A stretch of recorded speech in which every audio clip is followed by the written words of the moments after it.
Кутманов. Акбарс командасы чабылды. Бул жерден Айпанчанын ичине кирип барды жана сокку узатууга азыр.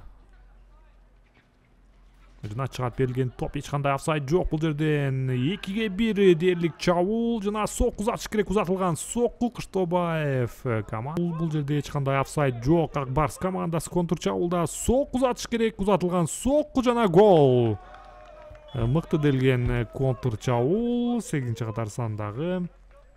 Азыр Акбарс жон гана дарбазачтан үстүнөн көтөрүп койду. Мыкты делген чабуулду уюштурса болот. Бул жерден офсайд жокпу? Жок жана гол. Жок, бул жерде офсайд. Бул жерде өнөктөштөрүнө пас чыгарыш керек. Сок узатылабы? Эртерээк чыгарып берди жана дарбазачыдан сейф болгону менен эсеп сандары өзгөрүп турат. 2-0. Арадан эсеп сандарын өзгөртө алды. Ооба, команданын капитаны. Эсеп сандарын 2 Ганиев.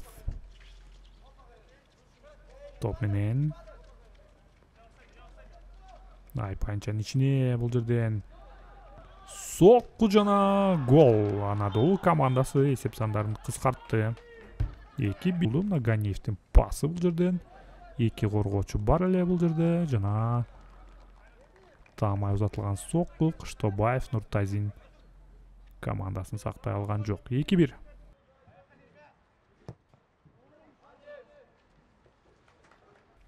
Анадолу чабуулда Ганиев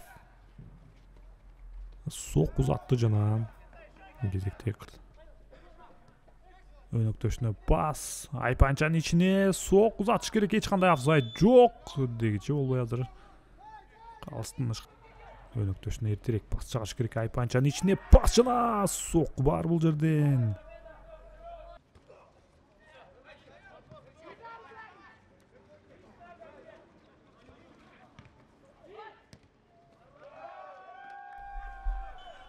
Бул жерде эч кандай офсайд жок. Демек Акбарс командасы кайрадан эсеп сандарын өзгөртө алды. Көрөлү. Бул жерде сокку узатылган экен жана кошумча соккуда Улукман Акылбеков. Айпанчанын ичине жана пенальти. Анадолу оюнчулары азыр калыстыныш жаңырды. Сокку жана гол. 3-2. Анадолу команда. Өнөктөшүнө мыкты пас. Айпанчанын ичинде сокку жана гол. Бул жерде эч кандай офсайд жок. Жыйынтыгында эсеп сандары Жентип азыр командасын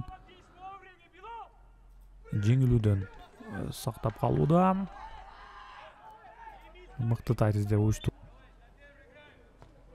Айпанчанын ичине сокку жана гол. Анадолу командасы мына ошентип бул беттеште жеңишти ийилип кетет өңдү. Мына бурчтан чыгарып берүү. Сейитканов Айпанчанын ичине атаандашын жана финалдык кышкырык. Анадолу Акбарс эсеп сандары 4-3. Анадолу командасынын оор